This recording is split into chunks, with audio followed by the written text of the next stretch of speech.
All right, what's going on, everybody? Thanks so much for tuning in. You guys know what time it is. Wanted to do a little video tonight. Not going to do the typical long live stream that we normally do. It just kind of had some news come out.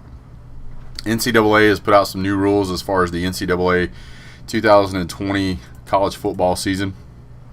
Let's see who we got in the chat here right out of the gate. Let's see. James Willoughby, thanks for joining the channel, sir. Texas Rocks, how you doing, buddy? The Bet is here. Bartholomew Bob, what's up, buddy? RMF Tide, what's up, man? That name's so hard to say. P Digits, what's up? Crimson Brave, how's it going, my man? Dwayne RDR, Killer Mom, glad to see you guys here. 2020 National Champ Coronavirus. I may make that into a shirt. What's up, Jim Martin? What's going on, Husker Greg? Glad to have you guys in here. So we're going to kind of go through this stuff real quick as I can.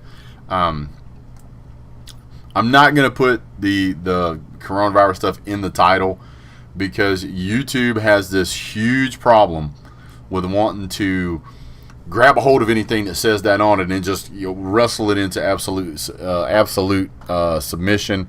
You get basically no leeway from those guys. You say one thing about it that they don't like, and take your channel down. So NCAA needs to be pushed aside and moved on. So there's a lot to get into here, and one of the things I want to do is I want to get you guys' opinion on what you guys think we should do. Obviously, I have my own opinions about what I think we should do, but I want to see what you guys thought. Should we go ahead with the season? Should they go ahead and cancel the season altogether? What kind of implications does that have after the fact? Not much, P Digits. Just trying to get some stuff done, man. Looks like this will be a wasted year for us. YouTube is ridiculous. That is a fact.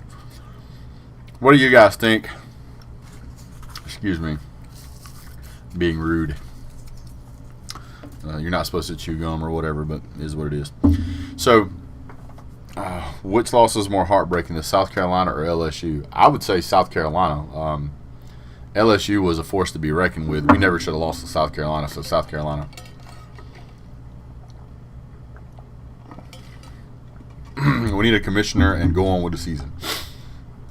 So, obviously everybody's got their own opinions on it.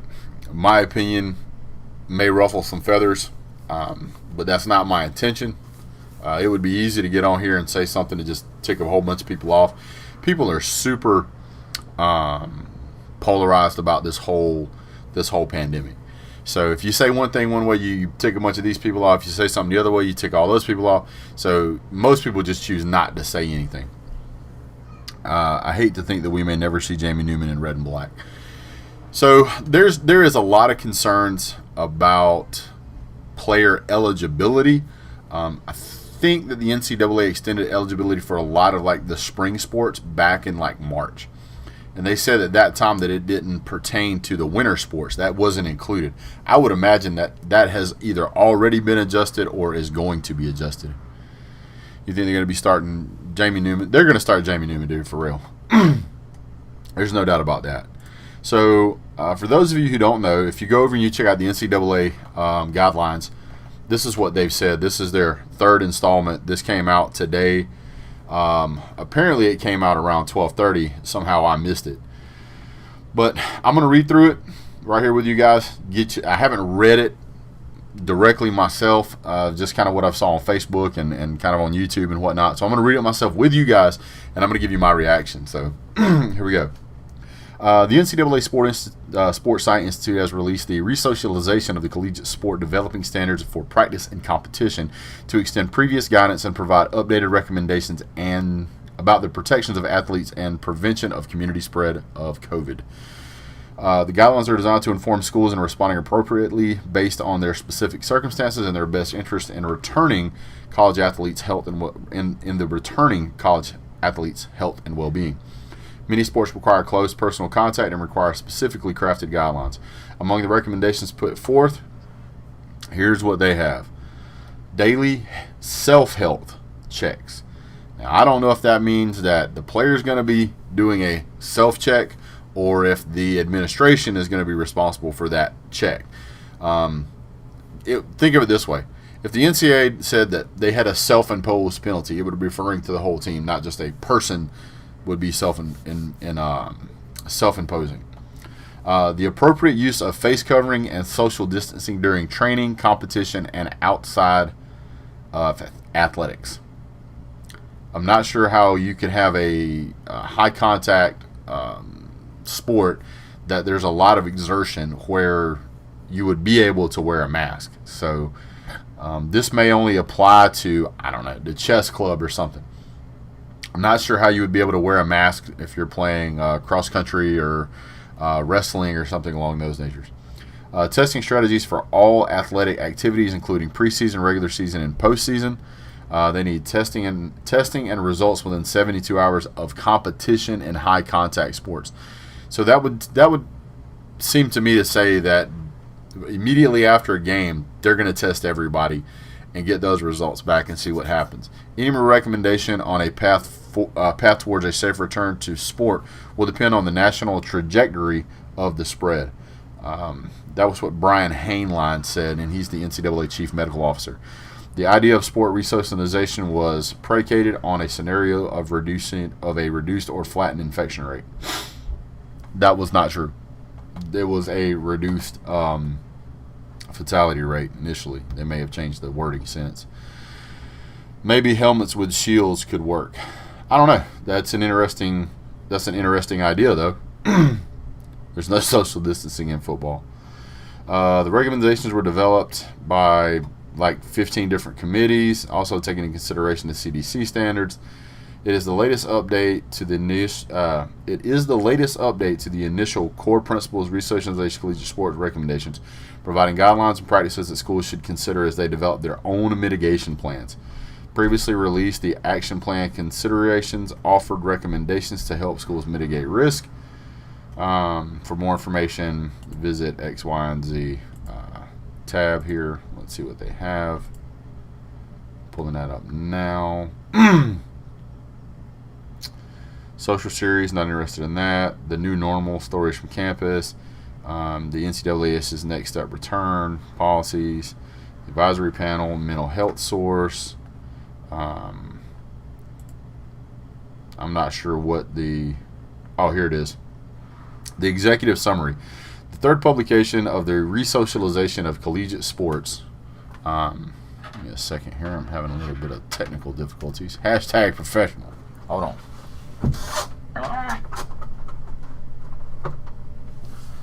Well, we're going to ride on. I'm going to let that play like it is. Give me a second here.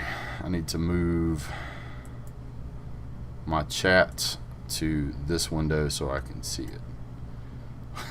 Where's Nike with the biohazard uniforms? That's pretty good. Okay, so the third publication says this. Key takeaway from guidance is asymptomatic and pre-symptomatic spread of COVID is common in young adults.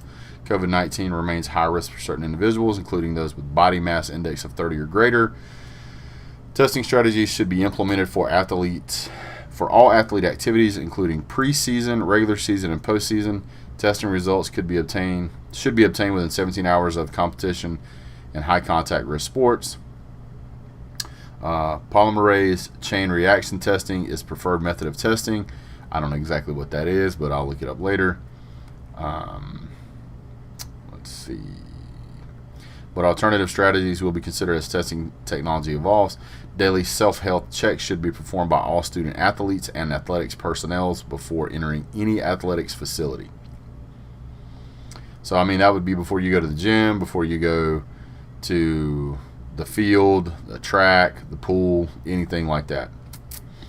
So, physical distancing and mask/cloth face coverings are an integral part of our athletics and should be practiced whenever feasible.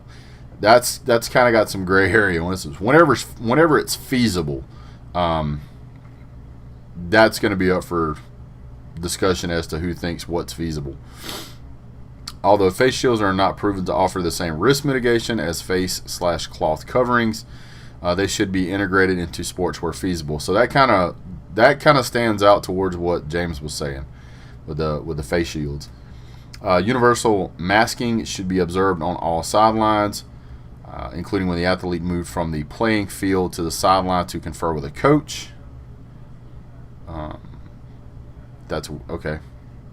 I guess that means just the coach would have to wear one anyway. So I'm not sure. I'm not sure how that would work. I'm not sure what they're saying there. That's kind of weird. Training should occur outdoors. When not feasible, indoor training with good ventilation is preferred to indoor training with poor ventilation. Okay. Hand sanitization. Let's see what else here is. Hand sanitization, cough/sneeze etiquette. Physical distancing and mask/cough covering are key in risk mitigation. Time-based strategies for resuming activities after positive test results should follow CDC recommendations. All individuals with high-risk exposure must be quarantined for 14 days. I'm not sure exactly what that means. All individuals with high-risk exposure. Does that mean anybody who's been exposed to somebody who has tested positive must be quarantined for 14 days? Okay. All student athletes and athletics personnel should understand that the virus risk mitigation practices should be observed at all time, including non-athletic related facilities. New confirmed cases per million residents, previous 7 days. NCAA conversation about returning to the sport. There's a chart here. Europe includes all countries fully in Europe, regardless of EU status. Not sure. Okay, so there's a graph here that says new confirmed cases per million resident previous 7 days. And it's showing, apparently here, I haven't read too far into it, but it says that NCAA begins a conversation about returning to sports, and I guess we were roughly around a little over 600 million confirmed new cases in the previous 7 days. The trajectory was going in the right direction, and they thought that they would be under 400 million, probably around 375 million-ish, if I had to guess a number, in July, and they thought that would continue the trend downward. Now, the testing is somewhere around, I guess, the 700 million mark of newly confirmed cases. So I think that's probably why there is so much of a kind of a question about what's what. Hey, what's going on? Let me catch up on the chat here real quick. All right, I got to back up a little bit. Jeremiah YT, Husker, yep, P digits, yep. No social distance football. Read that part. You should get a Magnum mustache. Hey, what's going on, Brad Pitt? People with type O blood are less likely to contract COVID, so good news for you. Nice. What's up, Michelle? Hey, what's up, big dog? It's been a while. Go Dogs. Hope you have a season. And Melissa May, of course, she's here. How you doing, ma'am? Thank you for being here. I'm going to switch screens for just a second because I've got to try and adjust something. This, I guess the monitor here is going haywire. So you guys hang tight. Let me see if I can make this thing work. Maybe I can, maybe I can't. All right, I'm put you guys on the waiting screen, but I'll be right back. Hang tight.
Okay, sorry about that.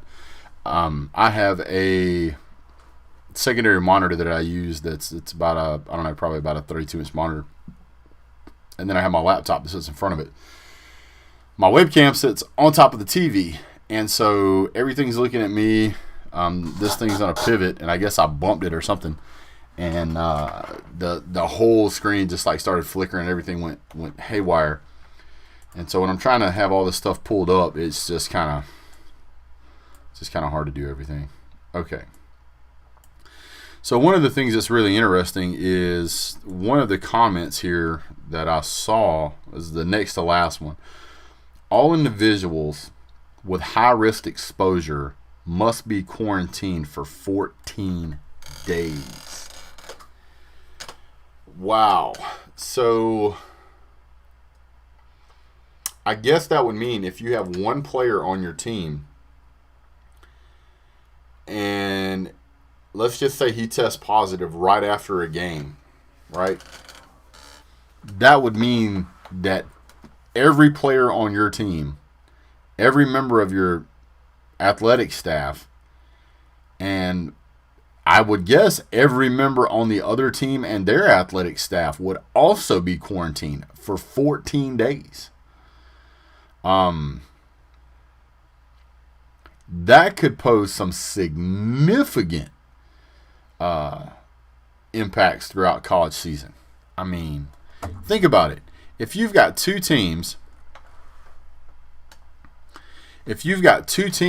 where just one player tests positive and they quarantine both teams for 2 weeks, what's that going to do? Because now you've got the two teams the next 2 weeks are going to, I would guess, get automatic W's because the other teams would have to forfeit because they couldn't play. Is there going to be a plan put in place in college football to roll these games to other weeks? I don't know what the college football season looks like. So, yeah, I mean, it's Roll Tide. You crack me up, buddy. We ain't got no sound, he says. Oh, sorry. It is what it is. Whenever I was on the other screen. So, if you've got a team,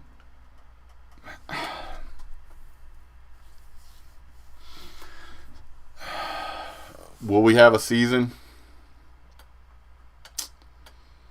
We're going to have a season. I saw the reason I think we're going to have a season, you got no sound? Can you guys hear me okay? Let me know. I know there's a delay, but can you guys hear me?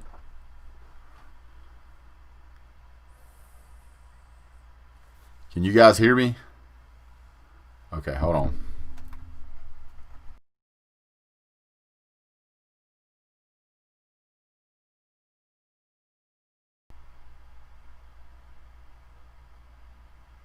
Okay. Sound is fine. Okay, so if other people are saying, hey, they're trolling me, no doubt. There are also 5 conditions as well have to be met that could cancel the season as of, yeah, it's possible.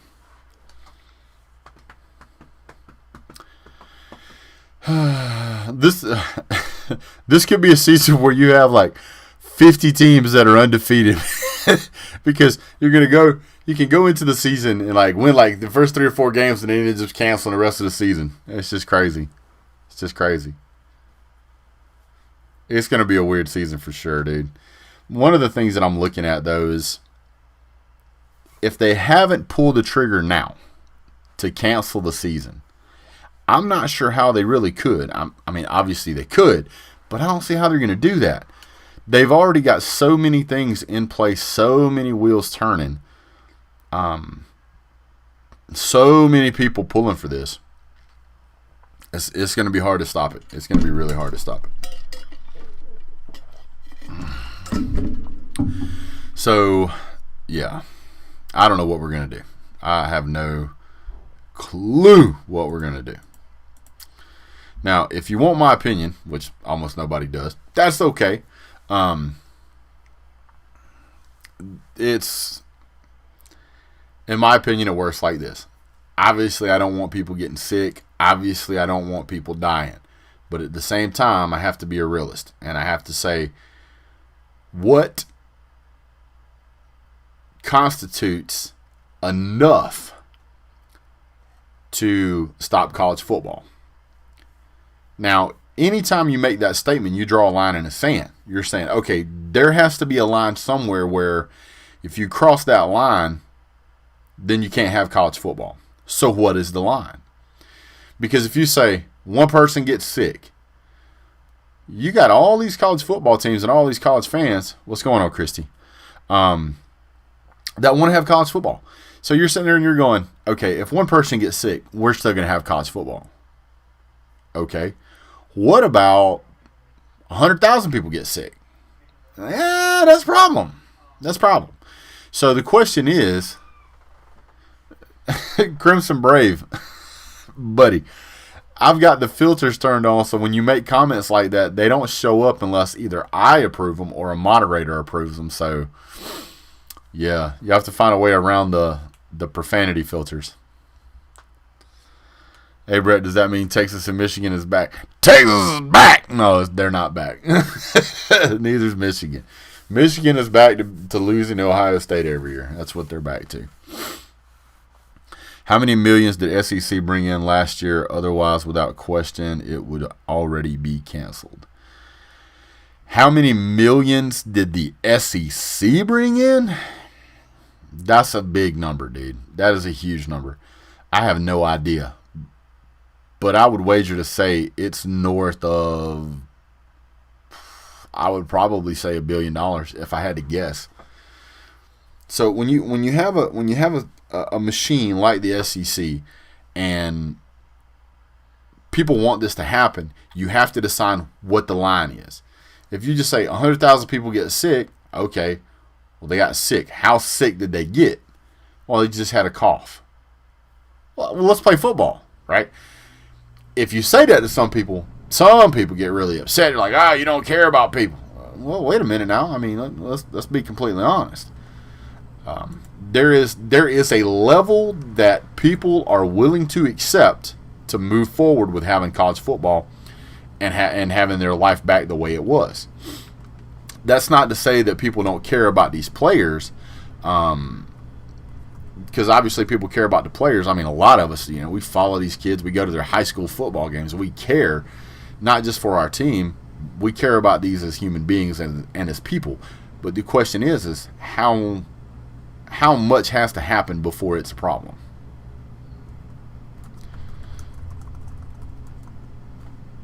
So if you pull up this, right, and you say getting sick is a problem, getting very sick is a line in the sand. So you have to decide on what you're willing to accept. If you look at how many people died in car crashes last year, it was almost 40,000 people died in car crashes. We don't want anybody to die in a car crash. But it also doesn't stop any of us from going out there and getting in our car and going about our daily life. Almost every single car accident is preventable. Almost every single COVID death is preventable. So the question is what are we willing to accept? Now, I would want to say that the fatality rate among young people is so incredibly low that you should pull that into a picture. Now, if COVID ends up in a nursing home, it's absolutely catastrophic. COVID ends up in a dorm room, it's a completely different scenario. So you have to weigh those out. I'm not saying one way or the other, because the moment I pick one way or the other, people are going to get upset. So I'll leave that up for you guys to talk about. But the question isn't my opinion. It's what is the NCAA going to say? What is these schools going to say? And you're going to find out that some schools want to play, some schools don't. NCAA is trying to keep a grasp on the situation by providing guidelines, I think, in a manner of, yeah, they care about player safety, but they also know that this is a money machine. It's a business. and business doesn't stop just because people get sick. I'm not saying that it should or shouldn't. I'm just saying it usually don't. So, anyway, coaching staff is older and vulnerable. For some places, that is correct. Some places have very young coaching staffs. Texas Rock says, I'm upset. You're upset that I didn't pick one way or the other. Well, which way would you prefer that I pick, sir? I'm an advocate for the players, right? I get upset when I'll be honest with you. I get upset when I see a Georgia player take a cheap shot at another player and injure him. I get upset when I see players on our team get injured needlessly. I get upset when I see a player who, through no fault of anybody, blows an ACL. Right? Golly, what was that guy's name? Was it Mate Ball? Who was it?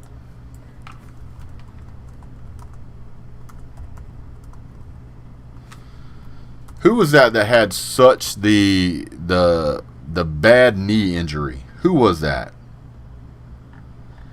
I think he played for South Carolina. Like his knee, like just went like that. Who was that guy? Golly.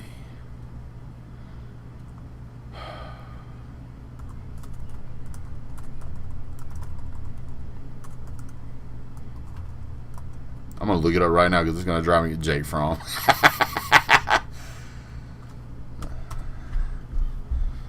Marcus Lattimore. That's it. Yep. Marcus Lattimore.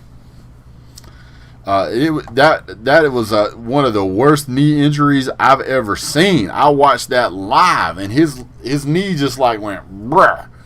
I couldn't believe it when I saw it, and they went back and played it again. I was like, ooh. Yeah, and it happened to him twice, yeah. I felt like it broke my heart to watch that guy when that happened. And I said, oh my goodness. Tennessee, it happened in the Tennessee game. It was one of the worst knee injuries I've ever seen. Nick Chubb had a bad knee injury. I hate seeing anybody get hurt like that. I really do. I believe there was a player for Georgia State University. It might have been Georgia Southern. Can't remember his name either. But he got paralyzed. And after that, the Georgia, Nick Chubb had a bad knee injury too. Yeah, I think it was Georgia Southern.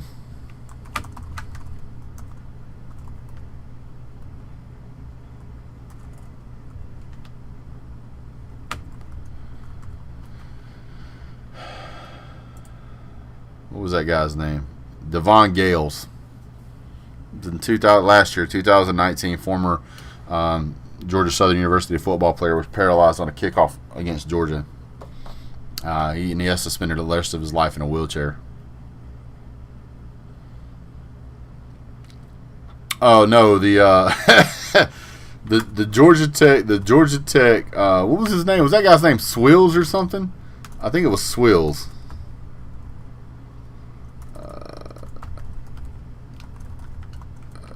It was 2019, wasn't it? And if you go back and you watch that, that was a terribly wrong call by the refs. Swilling, that was his name, not Swills. Swilling. He picked it. He picked the fight, and then Pickens ended it. He just dump trucked that guy into a wall. He threw a couple of, he dodged in there, grabbed him, and wham, right into the wall. And I went, man, I don't want to see that, but I want to see that again. It was terrible, man, terrible. Kenyon Drake, that was a bad one too, man. Oh man, there's just been, anytime I see injuries like that, I'm always like, man, I wish that hadn't happened. I hate to see any player get injured. I mean, and I've said it before and I'll say it again. One of the reasons behind it is that there are tons and tons of people that have poured so much time and energy and effort into helping this player become better, helping this player potentially reach the NFL or achieve his dream of winning a national championship or even just play for the team.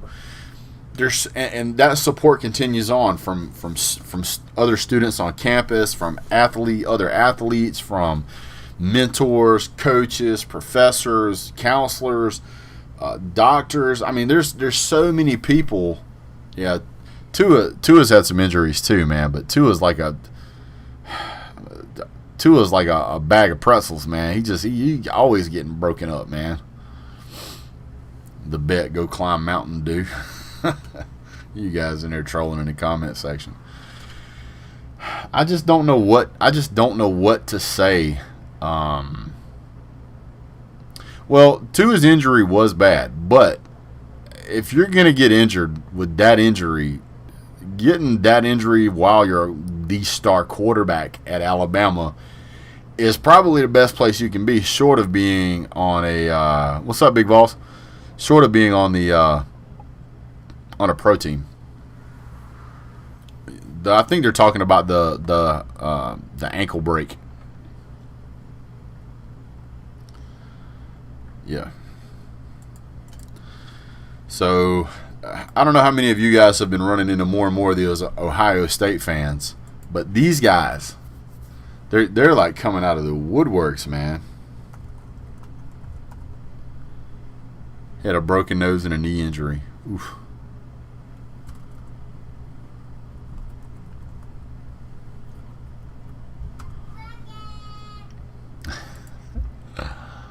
A little guy. So what we're looking at right now is, if you look at the 2020 football season, obviously UGA had a number one spot. But right now we're looking forward to the 2021 season, right? Boy, Jeremy, all I hear from you guys, man, is, hey, we're number one in recruiting rankings. Let me explain something to you. Before you get all excited about that number one recruiting ranking, I just want you to know that North Carolina is number 2. Tennessee's in number 3.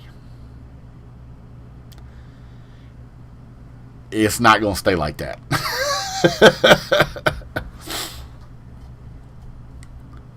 Yeah.